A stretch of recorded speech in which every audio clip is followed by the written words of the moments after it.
Dr. JAYARAM. Today on refractive surgery, I invite Dr. Krishna Prasad Kudlu, Dr. Anand, Dr. Rajesh Sinha to the stage to moderate the session. And our first talk for today will be on the preliminary evaluation for refractive surgery by Dr. Freddie Simon. Dr. Freddie is Director and Chief Refractive Surgeon at Tony Fernandez Eye Hospital at Alva. We all know him very well. So over to Dr. Tony. Thank you. At the onset, thank you for inviting me for this topic. You put the slides on.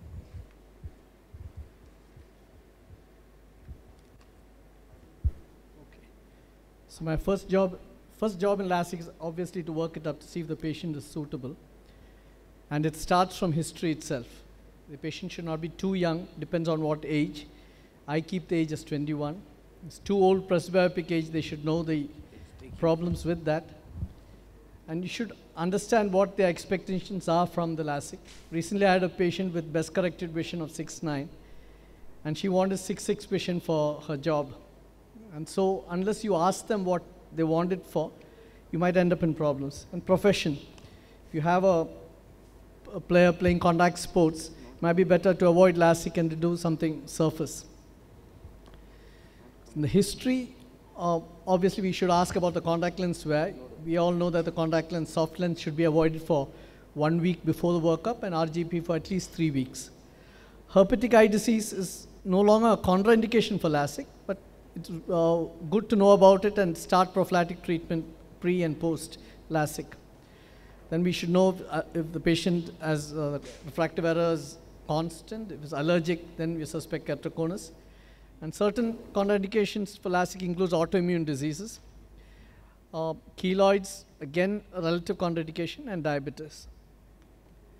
Certain drugs we'll have to know, sumatriptan, isotretinoin, which is used commonly for severe acne now. If it's being used, we have to stop it 6 months pre and post LASIK. And amiodarone. And surgery, we want to know about squint, RD surgery, prophylactic laser done. And personal history, pregnancy and lactation is important. We don't want to do the LASIK during pregnancy or at least 6 months. We had to wait for pregnancy to be over. After pregnancy and we should, after lactation, we should be doing it. Family history, keratoconus is important. If they have a family history of keratoconus, in every suspicious map is better to avoid. So the basic workup is usually done by the optometrist, and it's very important you have a good optometrist to assess the patient. You need to get the unaided vision, vision with old glasses, refraction, cycloplegic refraction, intraocular pressure. And what they should be looking for is things like high astigmatism, best corrected vision less than 6.6, a scissor reflex, or frequent change in the power of glasses when you know it can be keratoconus. When you do the examination, start off with looking for deep set eyes and small papillary aperture. You can end up with a problem with putting your ring in for either LASIK or femtosecond. Slit lamp examination obviously features of dry eyes, corneal irregularities, guttata, and even cataract you should be looked for. Retinal evaluation is compulsory and any predisposing retinal lesion should be treated. Ocular motility, if there's any obvious squint becomes obvious after the surgery, you should look for. The investigations we do in our hospital is tomography, dry eye evaluation, corneal diameter, epithelial mapping, pupil diameter, and aberrometry. Well, this is how you read a corneal topography. First you look at, obviously, if it's the patient's this thing. Then you look at the quality specification, and you see it's okay written there. Then you know the quality of the map. Then you look for the keratometry. You see if the keratometry is too high or too low. And Kmax, if there's a huge difference between the central keratometry and Kmax, you know that something is wrong. So with keratometry, we don't want any keratometry above 47. And when we correct, we should not go below 35 if it's a myope, or above 49 if it's a hypermetrope. And Kmax should not be higher than the central because central K is usually the highest K of cornea. If the K max is more than the central K, you should suspect keratoconus. And we should know that steep corneas are at a risk for buttonholes and flat corneas are at risk for free flaps. I look into the corneal diameter. It's anyway available in the Pentacam map. One, to decide on the diameter of the flap. We don't want too big flaps for too small diameter corneas. And again, BCLs, when we place BCLs after PRK, I find that small diameter corneas tend to have a lot of tight lens and severe pain post-op. And this is the horizontal white to white measurement which comes in Pentacam. Then we look at the axial scan. Things we are looking for is superior steepening. If it's more than 2.5 diopters is significant. Inferior steepening more than 1.4 diopters is significant. If the skew deviation more than 20 degrees, and abnormal shapes. You look at the first diagram on the left is inferior steepening, then superior steepening, then skew deviation more than 20 degrees, and abnormal shape, D-shaped elevation of the cornea. Then we go to the pachymetric map. There we look for thinnest pachymetry. If it is, you're planning LASIK, you need at least 500 microns, the thinnest pachymetry. If you're planning surface with no other abnormalities, at least 480 microns. And you look for the displacement of the thinnest point, especially in the y-axis. X-axis is relatively stable, but no, y-axis is relatively stable, and if it's more than 500 microns difference in the y-axis, then it's significant. Then you look at the pachymetric difference between the two eyes. It should not be more than 30 microns. And the superior-inferior difference also at the 5 millimeter zone should not be more than 30 microns. So there you see a thin cornea difference, and then you can see the thinnest location in the y-axis is more than 1000 microns. And pachymetry is also, we use it to calculate the residual bed. For LASIK, some people say 275, I keep it as 300, and for PRK 400 at least. Then we look at the elevation maps. What we look for elevation maps is we look either as an isolated island which is seen in the central 5 millimeter zone, or a tongue-shaped elevation. Well, the anterior elevation, if you see, it should be, if it's more than 12 is significant, and posterior elevation more than 15 microns is significant. So if you look at the map, the top map is anterior elevation is more than 12. The posterior elevation, you can see the tongue-shaped extension into the center, and an island in the center and posterior elevation. Then we look at the Bell-Ambrosio scale. There are lots of values in this. What I tend to look for is one of the D values and the total D value, the progression index, and the artmax. Artmax ideally should be above 400. Then routinely we do dry eye examination, Sherma and T-Butt. If you have a dry eye diagnostic system, you could use that too. Pupil diameter, you look for large pupils, especially in mesopic light, where it can cause more of glare. Again, that is controversial whether it is the pupil that causes the glare. And you can adjust the optical zone accordingly. I do epithelial mapping. They say early keratoconus, the epithelium tend to compensate for the ectasia, so that they might get thin epithelium in the area of ectasia. And you might pick up keratoconus even before topography. But I must admit that I haven't cancelled any case because of a finding from the epithelial map. This is a typical donut picture you see in keratoconus, where the thinning of the epithelium in the center because it's ectatic, and peripheral thickening of the epithelium. Aberrometer usually we do for customized correction or when looking for higher order aberrations. Still we tend to miss a few cases because at the current screening methods we tend to miss a few cases which fall within the normal. So there are newer diagnostic techniques which have come, like epithelial thickness, Bowman's thickness, Brillouin spectroscopy, elastography, and biomarkers also. I haven't done any of those. We don't have any of these in the hospital. But one thing that could come, should come, is artificial intelligence. There's so many variables in LASIK workup. So if we can put everything into, all the data into one machine, and it can give us the risk factor for the LASIK, it will be useful to us. So to conclude, LASIK workup includes: 1, assessing the patient's needs and expectations. That's as important as your workup. Assessing any significant history, assessing the refractive error accurately, and assessing the patient's suitability for LASIK. Thank you. Excellent talk, Dr. Freddy. Just one question. Yes. you showed all the dry eye workup equipment. Yeah. So once you know that, suppose the patient has got the dry eye, that is a severe dry eye. So how will you treat? Then how much gap you will give to do the refractive surgery? One, the dry eyes, unless they are wearing contact lens for a long time and all, we get very few patients with dry eyes. But generally 4 to 6 weeks at least I'll give some artificial tears and recheck them.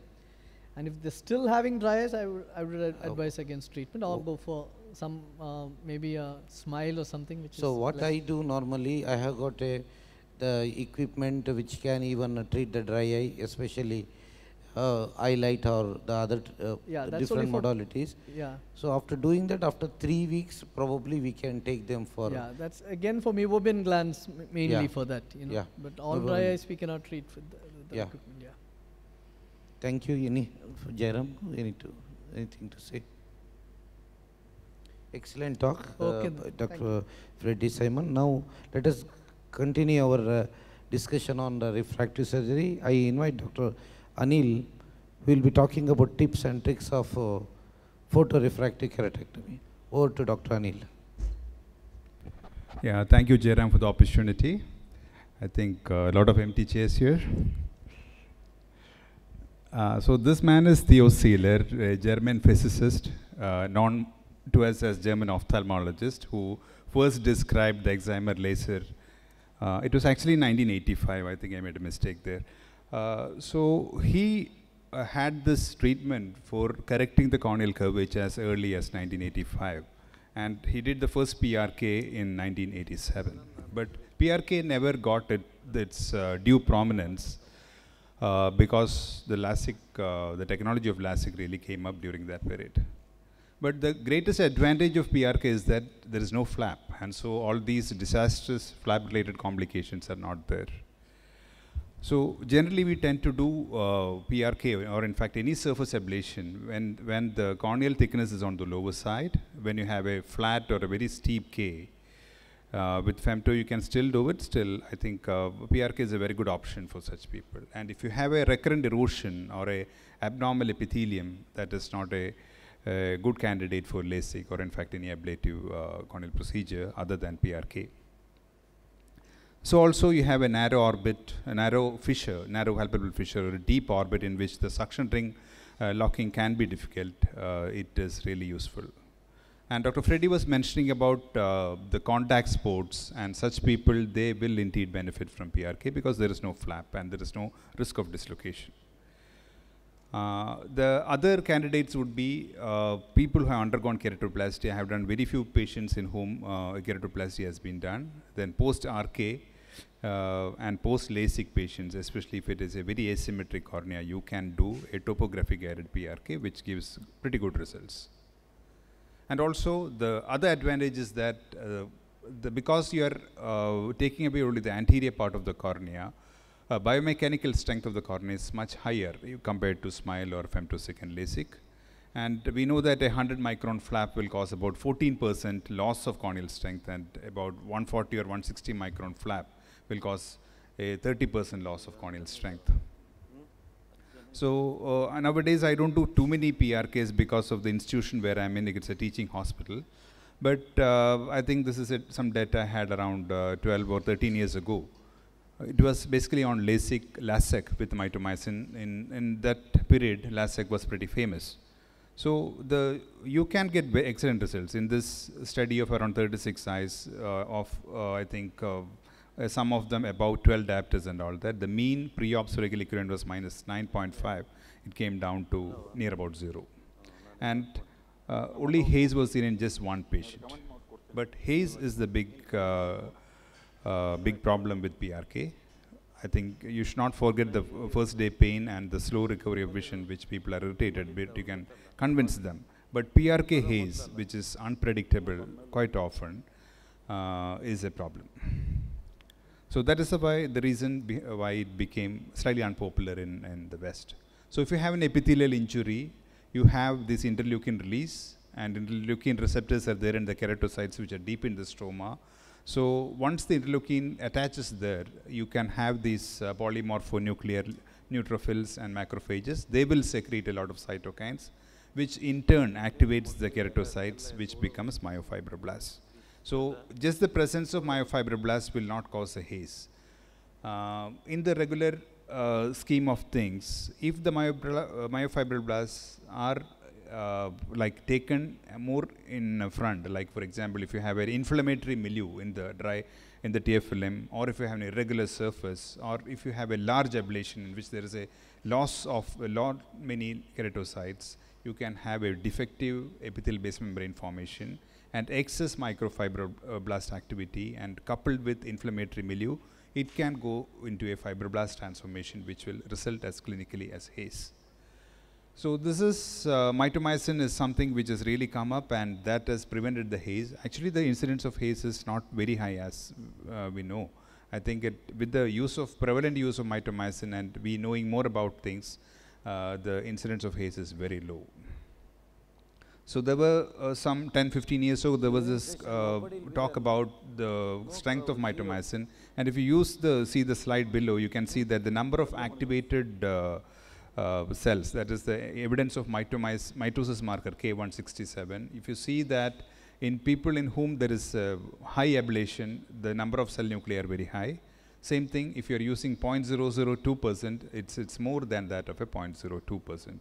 So we need to use 0.02%, and we know there are studies which prove that there is a higher incidence of stromal haze in Indians and Asians. So I think it's much safer for us to use 0.02% mitomycin. I think there are some algorithms in LV Prasad, they use about, for every diopter they use 10 seconds. And for, I think some of these institutions in Bangalore, I think Karthik Nethralaya, they use 1 second for every micron that is ablated. But it is suffice to say that you have to use it for anywhere between 1 minute to 2 minutes, depending on the amount of ablation. With more than 6, you have to be more careful. There is an excellent article which has come up with the preferred practice patterns for PRK in the surgical procedure. So preoperatively, we have to make sure that the history is taken care of. If you have a history of eye rubbing, allergy, and all that, I think you have to take that into consideration and to use a little more mitomycin or work in that direction to reduce the amount of haze. Then if it's a predominantly outdoor activity that the patient is having, then again you have to consider higher usage, or you have to titrate that. In the clinical examination, you have to look at the dry eye, both tear breakup time, MGD, and the OSDI. In fact, this OSDI score has got a strong correlation with the amount of activated dendritic cells in the cornea. So if you have these mild symptoms, you have to treat it, and as the panelists were saying, you can plan the surgery within 2 to 4 weeks. But if you have frank MGD, and if you see that the surface is slightly inflamed, you have to treat it properly and don't only think of a procedure. Otherwise, the chance of haze and delayed recovery is much more. In certain systems like LiDAR Vision and Summit has more incidence of haze. I'm not going into that. There are different ways in which you can remove the epithelium. You can either mechanically scrape it, or you can use alcohol to have a good cleavage between lamina lucida and densa, which is the procedure called LASIK. And nowadays we have the trans-PRK, in which in one step you ablate both the epithelium as well as the stromal ablation is done in the same sitting. So there are a lot of advocates for trans-PRK. I think there are some sponsored studies which say that trans-PRK causes less pain and all that. But there is, if you really look deep into the literature, you know that there is no much of a difference between any of the types of epithelial removal regarding pain or visual recovery or anything for that matter. So intraoperatively, we had to use mitomycin 0.02%. And you should avoid the limbus. That is something very important. One take-home point about the bandage contact lenses, it makes sense to use the silicone hydrogel lenses because it has more oxygen permeability, it causes less pain, believed to cause less pain, and better comfort and early healing. I believe I have 1 more minute. 1 more minute is there? Yeah. Fine. So this is one thing that that can be done. You can use preservative-free ketorolac, what is available as AccuVeil or similar things. You can put about 0.2 ml of that into the contact lens solution, keep it for about 20 to 30 minutes, and the ketorolac gets impregnated into the lens substance, and you can use it as a pain-relieving bandage contact lens. I rarely, for very fussy patients, I tend to use a diclofenac patch, which helps. You have to start using 24 hours before. That is the only thing. Buprenorphine patch also can be used. Is very well used by plastic surgeons. You have to use it about 24 hours before the surgery. So ensure in the follow-up, it's not like a LASIK patient. You have to follow up regularly, like 1 day, 7 days, 30 days, and 90 days you have to see. And topical steroids, depending on the amount of inflammation, depending on the amount of ablation that you have done, you have to give it for about 2 months to 3 months. It's important to avoid sunlight for about 6 months, and if the MGD is present, doxycycline has to be given. Rarely you get this late onset haze in which you have to use steroids. You tend to use tacrolimus eye ointment as you wane away the steroids, and doxycycline is helpful. And vitamin C, TID will help for 3 months, and for all PRK patients you have to use UV protecting glasses. So I would like to conclude saying that PRK is a procedure which has excellent outcome regarding the vision and excellent safety. But it's prudent to pay more attention to the ocular surface, and diligent care has to be given to the post-op care for a good outcome. Thank you so much. Thank you, Anil. That was a great talk. I have 2 questions for you. Have you recently noticed non-healing epithelial defects after PRK when we remove the BCL? At that time, the epithelium is not fully healed. It will take long. Okay. Yeah, I think, in people who are predisposed to this recurrent erosion or maybe having a very minimal type of a epithelial basement membrane dystrophy, they tend to have peeling off of the epithelium that is seen. Sometimes when you do a microkeratome pass, you can see that the epithelium is gone. Such people are predisposed they may not be having an overt epithelial basement membrane dystrophy, but they may be having some abnormal epithelium. So rarely you see that. So in such people, I put back the BCL, keep it for about 1 month. Then I would prefer to use a silicone hydrogel lens and tell them that the BCL is there. In case there is any redness, you have to come back soon. Okay. In case of haze, where significant haze develops, you start on tacrolimus or you continue? No, I'll start definitely on steroids. And I would prefer to use dexamethasone or predestate, and see the patient after 2 weeks to look for a steroid response, and use it for about 8 weeks or so. And I think once you start using tacrolimus, the good effect will start coming by about 1 month or so. So there is a lag period in which you have to cover with steroids. Okay. Thank you. One more thing, I think most of us nowadays, tacrolimus, I do agree that it works well. But I think after the month, 1.5 months, nowadays people all start with the cyclosporins for a period of 6 months. That also definitely will help to prevent the haze. That is a preservative cyclosporins. Okay. Yeah, cyclosporin, what concentration available as Restase is 0.05% is like very small to prevent the haze. You know, it's for the dry eye. It's basically for the dry eye part. No, it may work. I'm not saying that it will not work, but what is recommended is actually 1% or 2% cyclosporin. What is useful, I think, in this part of the world, what is available is that orosporin. The problem with it is that it causes a lot of stinging. I have not seen a single patient who has used it for more than 1 week. So that is the limiting factor here. But tacrolimus, again, it causes stinging, but it is much more tolerable compared to that of cyclosporin. Yeah, I think for pain management, I think we have done around a huge number of cases. Maybe our number is more than 7,000-8,000. So I believe in giving sumatriptan, which is 5-HT antagonist. This is a neurogenic pain. This sumatriptan works literally very well. Okay. Starting sumatriptan, the phone calls on the first post-op literally come down. You can just try it out. Yeah, I think sumatriptan, even nasal sprays, they're using it for migraine and all that. So I think it is a... That tablet is available, yeah. So that works out very well. We give 4 tablets whenever the patients buy the post-op kit. That literally works out very well. Okay. Thank you, Anil. Okay.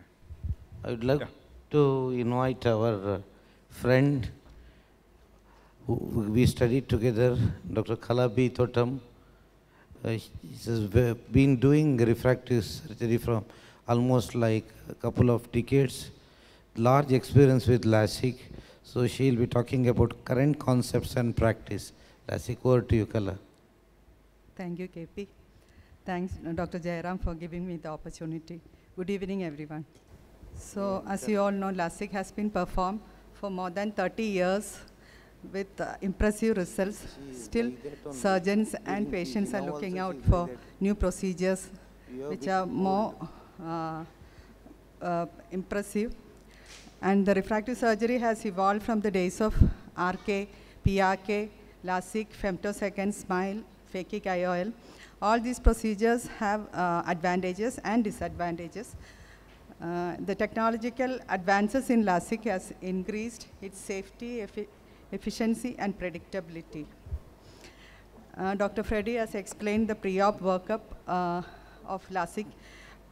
A good LASIK surgeon should have a in-depth knowledge in corneal topography, pachymetry, aberrometry, when the microkeratome and the excimer laser pattern, etc. And the evaluation, pre-op evaluation is very important in selecting the patient to avoid complications intraoperatively as well as postoperatively, and to give the maximum quality in the vision. And the pre-op evaluation includes medical as well as ocular history, uncorrected visual acuity, refraction, best corrected visual acuity, the corneal topography, pachymetry, and aberrometry. And we have to assess the health of the cornea, lens, and retina. And above all, we have to look at patient goal and their expectation about the visual outcome. And we have to counsel the patient preoperatively about what is expected after the procedure, the best corrected visual acuity, the quality of vision, etc. A LASIK procedure, it has got 3 ingredients. The first, it should have a good corneal flap and a perfect laser ablation and a perfect postoperative course. The flap making in LASIK, we do with a mechanical microkeratome, and the flap complications with the mechanical microkeratome decreases with the experience of the surgeon. In microkeratome, it uses a high precision oscillating blade system that dock to a suction ring to make a lamellar flap when the cornea is held under high pressure. The translational type of microkeratome creates a nasal hinge, and a pivoting system creates a superior hinge. The advantages of microkeratome, it's a proven history, and this technology is well known, and it is a mature technology over the past 20-30 years, and many surgeons have done many number of cases without much complication. And definitely it is cheaper than the femtosecond laser system. It gives more efficient surgical flow. It takes less than 30 seconds from the time of suction on to suction off to create the flap. And sometimes, before the laser ablation. In case of femtosecond laser system, you have to shift the patients between the machines or sometimes between the rooms. So it is more faster than the femtosecond laser system. And the microkeratome gives a potential for auxiliary machines for making an epithelial flap for epimicrokeratome for in epiLASIK. And the inflammation caused by the LASIK is less compared to other procedures, and it gives a faster visual recovery. And in case of enhancement, it is easier to lift the flap in LASIK. Few complications that can occur due to while flap making, and other complications related to LASIK includes the intraoperative. They can have subconjunctival hemorrhage and limbal bleed. It's more commonly seen with this type of bleed is seen with contact lens users with limbal vascularization. We can use Merocell sponge pressure. The bleeding usually subsides with that, and we have to clear the corneal bed before ablation.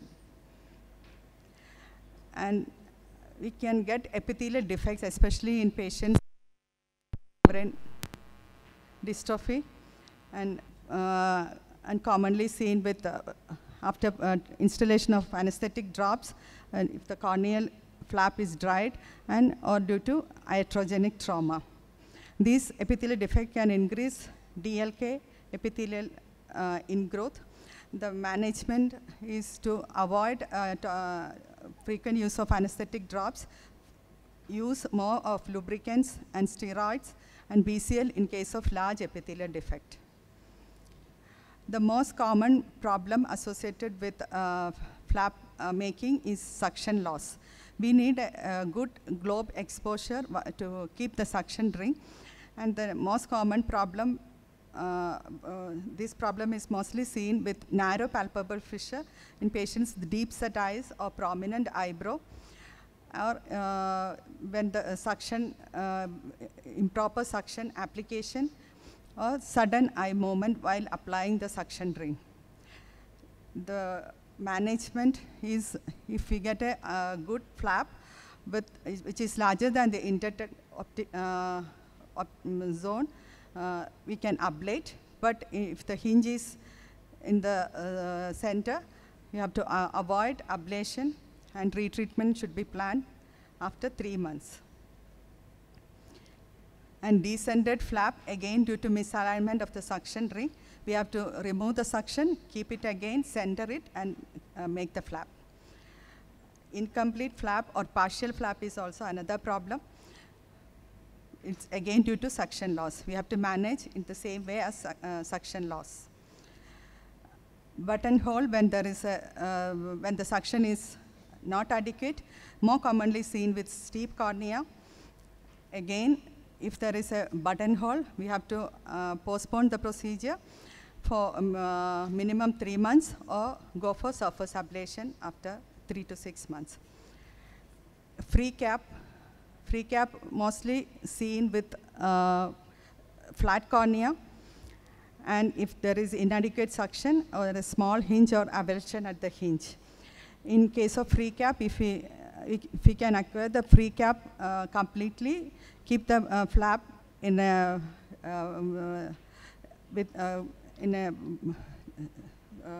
container with the epithelial side down, and after the ablation we have to replace it with and dry for minimum 5 minutes, and BCL should be applied for good adherence. The problems that can happen in relation to ablation, they can be descended ablation. It's mainly due to poor fixation, poor cooperation of the patient, and it can lead to glare and halos. And we should use a good machine with a good tracking, and we have to counsel the patient well prior to the procedure. And post-operatively, we can have surface interface debris. Small debris we can avoid. Most of them are inactive. If it is in the visual axis, it needs washing.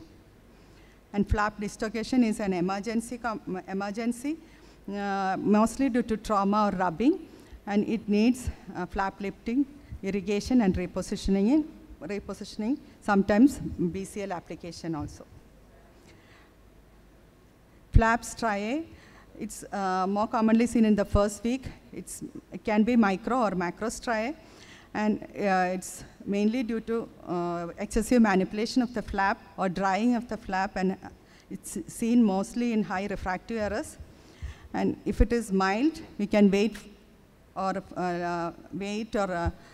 a few weeks. Otherwise, we have to do the ironing of the flap. In larger striae, it may need lifting, epithelial debridement, and suturing. And the worst complication is residual error. It can either be overcorrection or undercorrection. And there are reasons being inaccurate pre-op assessment, change in corneal contour, especially in contact lens users, data entry errors, lack of mission calibration, and sometimes wound healing response in that particular patient. And environmental factors like operating room temperature, humidity, atmospheric pressure, etc., can sometimes affect the ablation depth. And the residual, for residual error, we plan enhancement depending upon the patient's complaint. And to avoid, better to avoid pre-op workup after contact lens removal of 1 to 2 weeks, and ideally you should do cycloplegic refraction for all the patients. It can induce astigmatism. Dr. Kala? Yeah, time is can conclude.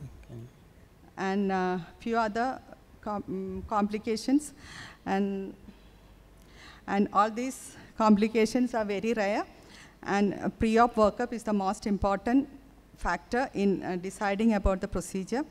And to conclude, I would like to say it is a safe and effective procedure, and LASIK is here to stay. And thank you very much. Yes, madam, you covered the topic very simply. Before Dr. JAYARAM takes over, I just want to know what percentage of microceratum flaps are you doing this year? Means, do you think the microceratum flaps have significantly reduced, or still the percentage of microceratum flaps in your practice? You mean the procedures? Yeah, when compared to last 5 years or 10 years? Definitely it has come down. Yeah, because in our practice it has almost come down to less than 10%, the microceratum flaps. So that depends upon the availability of femtoseconds. Yeah. Yes. So let me invite Dr. JAYARAM. Thank you. To speak upon phakic IOLs, the current scenario. Good afternoon, everybody. I'll be talking regarding phakic IOLs today. So phakic IOLs have come in a big way now. It's already a lot of evidence have come in that in high myopia, a lot of randomized control trials have come in which it is in high myopia, definitely it's more advantageous in different areas than LASIK. So, due to the no need of heavy equipments, a lot of surgeons are coming and doing this procedure more. The indications are high refractive errors, hypermetropia and astigmatism also. A large range of phakic IOLs are available now. And LASIK contraindications like thin cornea, dry eye, stable keratoconus and large pupil. Contraindications are any corneal pathologies like corneal dystrophy, in glaucoma, narrow angle, cataract, shallow AC, and endothelial count is less. And pre-op evaluation is normal, all the normal checkup is done. Along with that, these two are very important, white-to-white measurement and AC depth, which in normal setups you can do with the caliper and correlate with other modalities like anterior segment OCT or topography if it's available. You can take around 4 to 5 measurements under microscope and then average it, and gives a reasonably good value. And AC depth, you can use ultrasound and decrease the corneal thickness from that, and other advanced equipments like pentacam and SOCT is there, you can directly measure it. And earlier only STAR had this posterior chamber phakic IOLs, but now IOCare with IPCL, and then Biotech with ICRL phakic IOL, and Appaswamy with RIL has come. But I have directly experience with STAR and IPCL. I will stick to those two. So the recent models which have come has the Centra flow with Aquaport, in which the PI is not needed. So the procedure has become very easy. And the newer, the V5 model has extended optic zone also, which has more better night vision and contrast sensitivity. And IPCL has also, they have come out with the new version in which there is a central hole for aqueous flow, and they have presbyopic IOL also. and they have a more increased range of refractive errors can be corrected with, and they have customized phakic also can be made by them if we give the details. Coming to the, this is an IPCL, toric IPCL, in which we usually use the same loading technique as their IOL, but it's important to correctly place it and make sure that it's correctly inside the lumen, and make two paracentheses. This is a toric one, so it is done with the imaging system. So we can use little intraocular oculant to, if the patient is anxious, then put dispersive viscoelastic. Then while you inject, it's very important to see that the phakic IOL is coming outside in the correct manner. In IPCL, actually there are two small projections on the right hand side and upper right hand side, and one on the lower right hand side. So you have to see that that is in the correct position to prevent inverted implantation. If at all you feel that it is coming inverted and it will go inverted, then you can just take out if it is not fully out, or if it goes, then try not to invert it inside the anterior chamber. You explant and then load it again, and then re-implant it. And you can in this you can actually position the phakic IOL at 180 degree with the Varion. Otherwise, manually also you can mark and do it.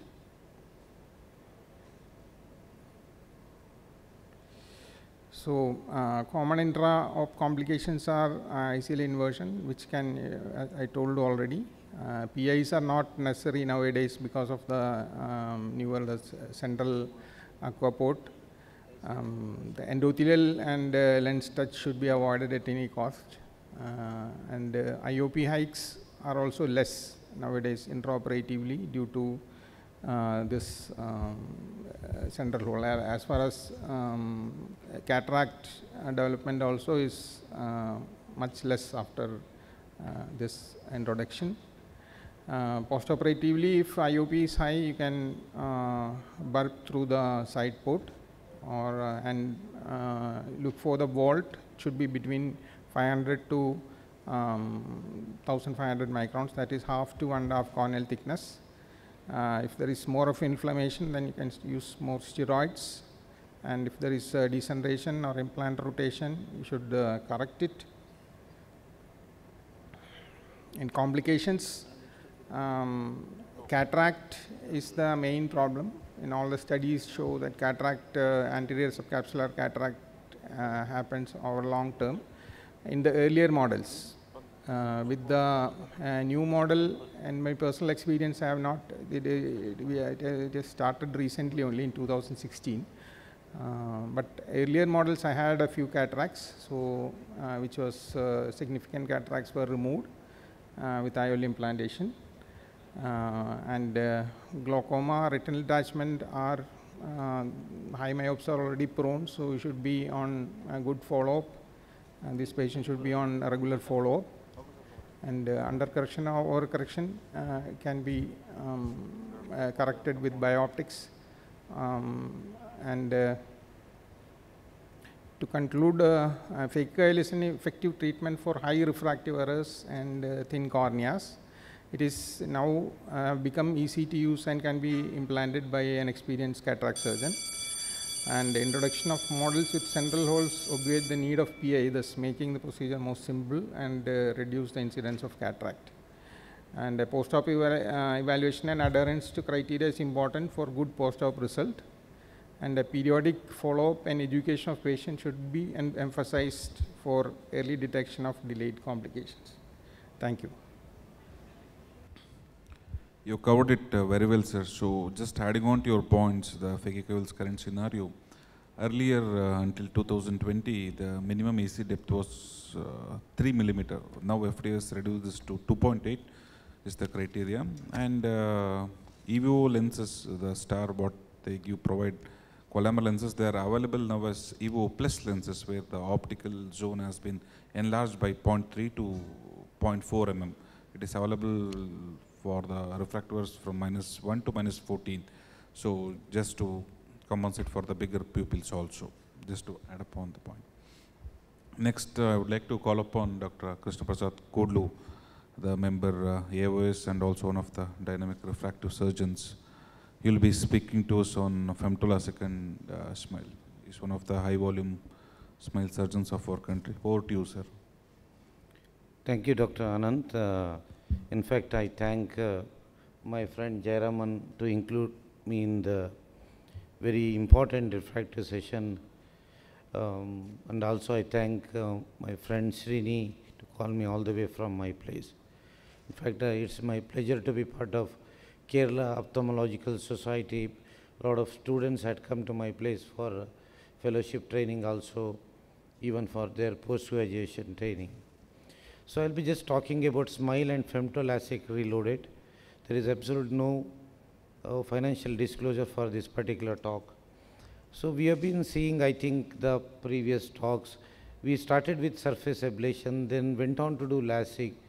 Then later on, it has come with the customized and wavefront guided treatment, then with the femtoLASIK, then with the SMILE. Once again, we have started doing PRKs, surface ablation. So coming to the femtosecond LASIK is basically it's an infrared laser which works by producing photo disruption or photo ionization. And femtosecond laser has got a pulse duration in the femtosecond range of 10⁻15 seconds, especially very safer, especially used for the corneal surgeries. So there are a lot of femtosecond platforms available in the market. Each one has got its own advantages. You can see in the picture. The only advantage with VisuMax, what I used to do, the amount of the pressure it is exert over the eye is around 20 to 30 millimeters of mercury, which is the one added advantage. So normally the flap, to create the flap, patient has to lie in supine on the table. Docking system flatten the corneal surface artificially by applying equal pressure over the corneal surface. Then laser is directed at the certain corneal thickness in a spiral and the raster pattern to achieve a planar corneal flap. So the entire procedure, the suction will be applied, then the suction is removed once the flap is created. Then with the help of the spatula, flap is lifted, then excimer laser to be perform the photo ablation. So different excimer platform also available in the market. I think flap you can take with the one brand and you can do the excimer with the other brand also. Each one has got its own advantage. So this is a small procedure we do with the VisuMax. Docking is very important. So it starts with the cut. You can do the incision anywhere. Here I have done the superior incision. Then the patient bed has to be moved under the excimer, this thing. Then flap has been lifted. Then excimer laser has been fired. Then flap has deposited back. The procedure is over. So these are the advantages of femtoLASIK. With a better flap thickness, predictability, the chances of flap related complication with the femto almost has been reduced. The very advantage was, I said, that lesser variation in the intraocular pressure during surgery. Chances of dry eye rates are much lesser compared to the conventional blade LASIKs, and also lesser likelihood of ocular aberration, and very safe, especially when you are operating with a flat and the steep cornea. Still there are issues with the femtoLASIK. Some patient can come up with the corneal haze, flap striae, transient light sensitivity, DLK can happen, opaque bubble layer, and of course increases the duration of the treatment. Some patient will be very fussy. So coming to the relic smile, which combines the femtosecond technology with the high precision lenticle extraction, aiming at providing minimally invasive refractive correction. Basically, it's a flapless procedure, creating a very small incision rather than a full flap. A refractive lenticle is created in the intact cornea and removed through a very small incision between 1 to 4 mm. No ablation is required. Basically, it's a single step laser procedure and very early recovery. So this is with the help of the machine. So is called as Vizumax. Now there are 3 more machines are coming in the market which can also perform the similar technology. So basically you can put the incision from 1 to 4 mm, that result in minimal cutting of the corneal nerves, lesser dry eye, smaller reduction in the corneal sensitivity, less discomfort for the patient for a smaller period, and literature is showing that possibly better biomechanical stability relative to femtoLASIK. The advantage with this machine, since it's a soft and safe suction, more physiological and concave suction, no need to change stations, excellent optics with the microscope with the eyes. Basically this laser is a silent and soft gentle laser that gives a less post-operative red eye. So basically this machine is much easier to maintain compared to any of the examiner machine. This is about the procedure. It starts with the lenticle cut, then with the side cup, then with the cap cut, then with the incision of 4 mm. Now identification of the layers are very important. First to identify the superficial layer, then with the deeper layer. Now go with the long part of the retractor, try to dissect the entire layer, something called a windshield wiper movement. Now you dissect the posterior layer. When you are dissecting the posterior layer, dissect both the side equally so that it will not fold it. Then put it over the cornea to see for the integrity of the lenticle, see for that it is round. So proper ironing of the cap is very important so that there will not be any striae post-operatively. This is the advantage of relic smile over the femtoLASIK because it gives a lesser energy, especially it's very good for very high myopia, very good results, higher stability of the treatment, lesser induction of the spherical aberration and a larger effective optical zone. Then of course a lot of studies shows that the chances of ectasia is much lesser with this procedure because of the higher biomechanical strength, no risk of flap displacement and minimal invasion laser vision procedure. There are issues with this Vizumax 500. The main issue is cyclotorsion compensation, hyperopy correction, astigmatism and centration issue, which has been now corrected by this wonderful machine. This is Vizumax 800. Now most of the problem has been solved and they are going to implement all the whatever the problem outcomes with the Vizumax 500 they are getting to this particular machine. So once again compared to femtoLASIK, better visual quality, very important in smile, larger effective optical zone with a lesser induced of spherical aberrations.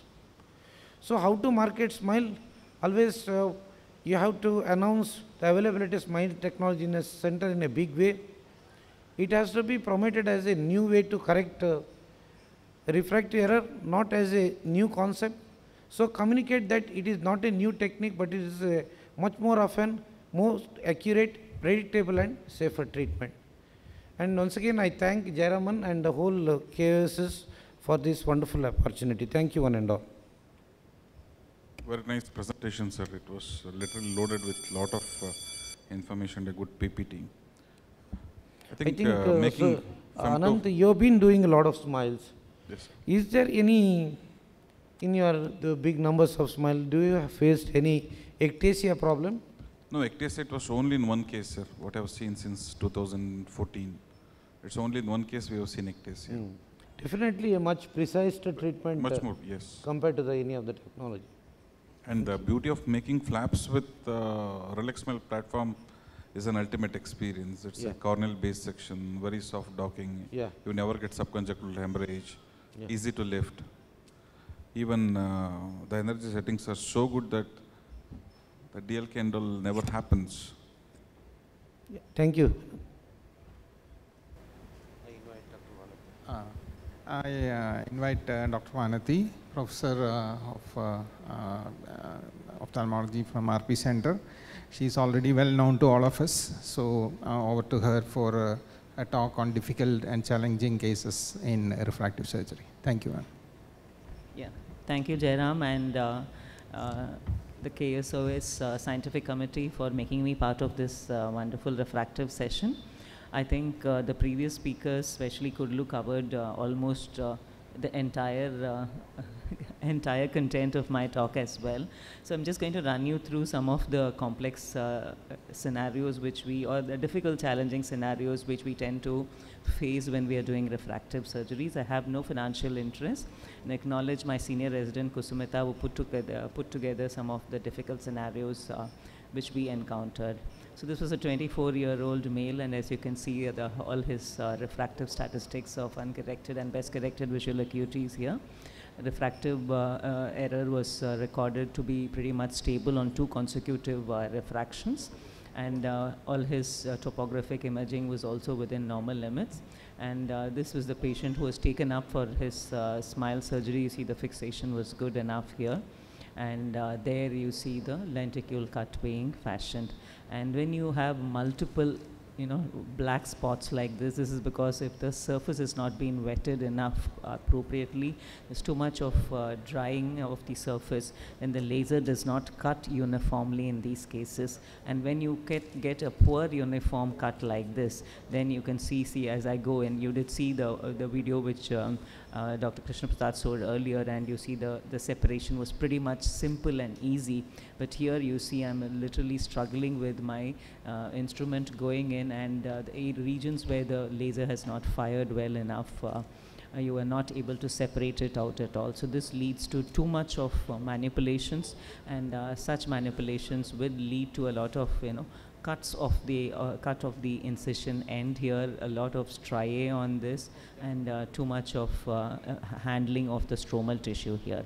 So this is something one needs to be wary of, and this can be averted by a simple step of keeping your of your corneal surface wet enough before the laser is cutting here, and that will help to prevent a complication like this. But here you could see the lenticule separation was not possible to separate it out uniformly, and hence this surgery had to be abandoned, and patient had to be the lenticule had to be left behind, and we had to take the patient back on another sitting here. Just to make you familiar with how the machine cuts, I think most of it was already covered by Kudlu here. So this is the posterior margin, posterior lenticule cut, the lenticule side cut here. This is what you see in blue is the cap cut, and the flap side cut here. So if you are not in the right planes, and that is the most important or the most common difficulty which beginning surgeons tend to face, and this is the OCT of that particular anterior segment OCT of this patient, where you could see that the posterior separation could not be completed well enough, especially in the inferior parts, the middle and inferior parts, where the laser laser firing was not optimal as desired here.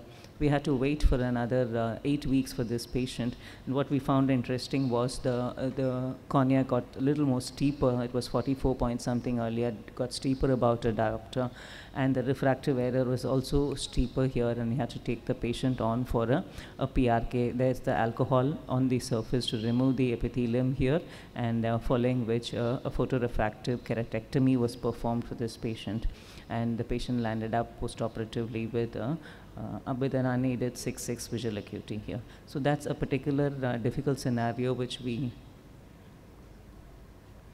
faced when we were operating on this particular case. We'll move on to another case here, and this is one of the ideal smile lenticule cut performing here.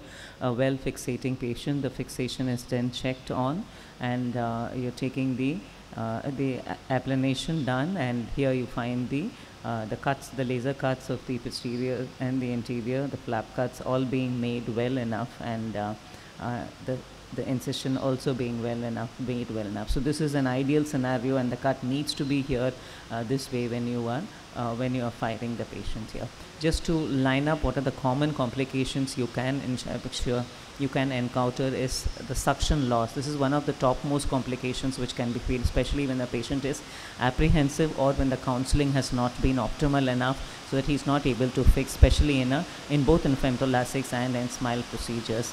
Then you have opaque bubble layer. This usually does not cause much of a problem. You can go ahead with your with the lasering, but there will be little more haziness on the surface. But that definitely does not interfere with the postoperative refractive outcome. Black spots, as I show you, will occur because the surface was dry when the laser was firing here, and this will lead to a difficult dissection if the number of black spots is far too much here. Sometimes because of the suctions, you can get a subconjunctival hemorrhage. Complications relating to the incision being an incision tear or an incisional bleed, and these initial tear can lead to a higher amount of induced postoperative astigmatism in these cases.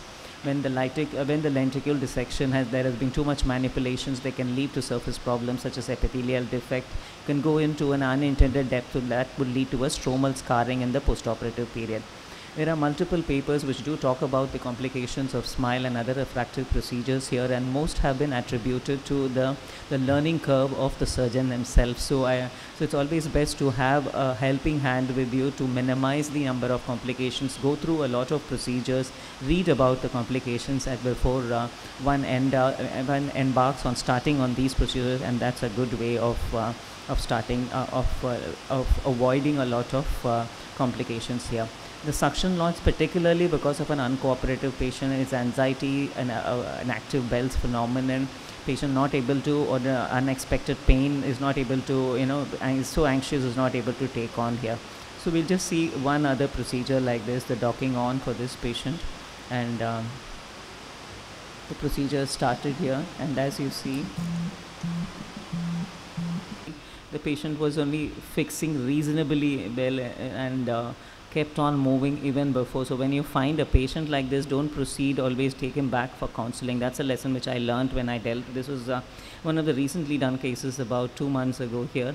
So the patient is fixating, and then we went on and we thought all is fine, and he's probably understood and is able to fixate. So the posterior cut is completed, and then you see before he could fire, he moved away before the thing. So it was so fast that it happened before I could stop the laser firing.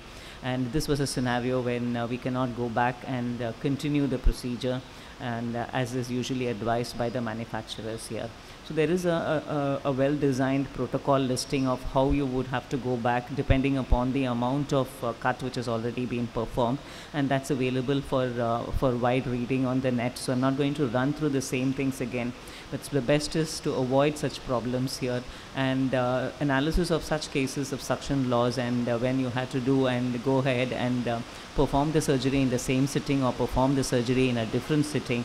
What was seen was a little residual refractive surprise in these cases, and the conclusion was it is always better to do the procedure at a later stage than do it on the same procedure here.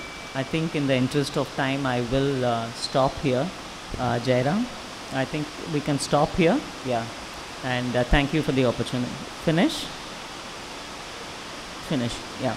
So thank you again. I think there were a few more femtosecond laser complications which I wanted to show, but pretty much of it has been covered in the text as well.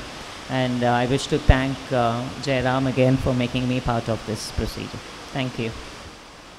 Nice talk, Dr. Vanati. Only thing is, you have covered everything.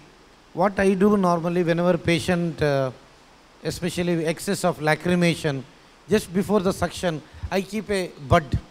Even I tried with the speculum with the, which has got a suction, which can drain the fluid out. That also works. So normally I see for a minute how the patient is anxious, whether excess of, that's what you told here. Then I think it should make the, yeah, I think if it is all surgeon's game, if you are good with that, I think all SMILE case will come out with very good results. Excellent talk, Vanati. Dr. Vanati, please, there is a memento, and